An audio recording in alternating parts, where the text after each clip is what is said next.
Hi everyone, it's Karen from Karen's Quilts, Crows and Cardinals blog and Redbird Quilt Co. Just a quick clip to show you a little bit of the work I'm doing with my walking foot on my Janome Horizon. I apologize for that shake. I'm actually got the LewesBalloons growth chart in my machine.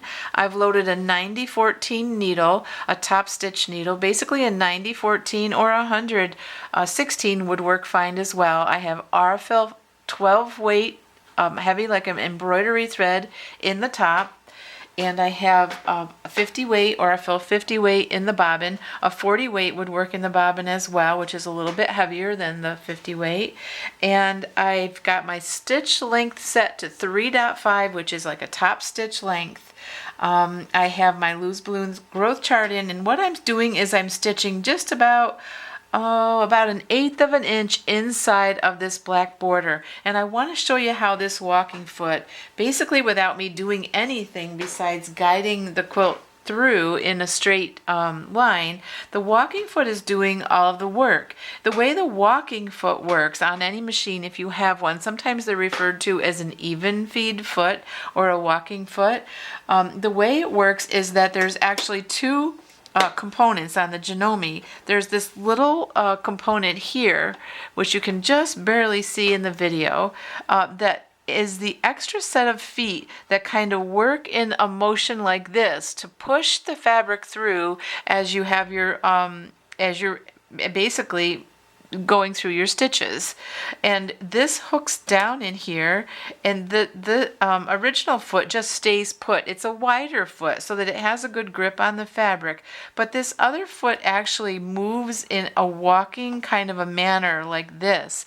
It works with your feed dogs to push all the layers of your fabric through at an even, supposedly at an even pace. That will help avoid your fabric pushing or getting bunched up, especially when you have 2, 3, or 4 layers of quilt tops. So I almost always use a walking foot if I'm going to not free motion, but I'm working on a multiple layered quilt top, I will use my walking foot. Let me just show you, I'm not pushing at all, and the walking foot is feeding the fabric right through the machine.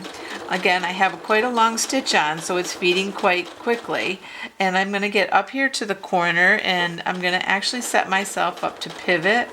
I'm going to stop almost right on the corner, lift my foot, pivot my fabric around, and put my foot back down and start again and keep going. Now you're going to notice that you have maybe a little bit of puckering going on over here, but not too much. And that will all work out in the wash when we do our free motion quilting. So don't worry too awful much about that. But just keep going at this pace. Again, the walking foot, do you see how it's feeding the fabric through the machine?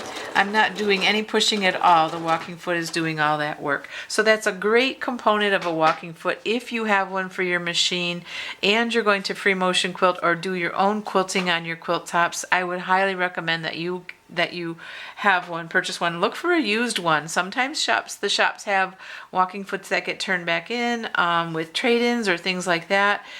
They can be pricey depending on the model of your machine, but do certainly look into it. If you don't have a walking foot, you may just want to consider stitching in the ditch in this section and not actually stitching on top of the border. Sometimes when you stitch in the ditch, it actually doesn't pucker quite as much. So that's just a little clip about the walking foot work. When I'm done with this border, the black border, as I mentioned in the How to Quilt That video, I'm going to jump inside here and also quilt along the LewesBalloons string area, down this area here with my walking foot as well. So stay tuned because we're going to actually do some free motion quilting later in this installment. Thanks so much for stopping by. It's Karen from Karen's Quilts, Crows, and Cardinals blog and Redbird Quilt Co. for our 2016 free motion quilt along.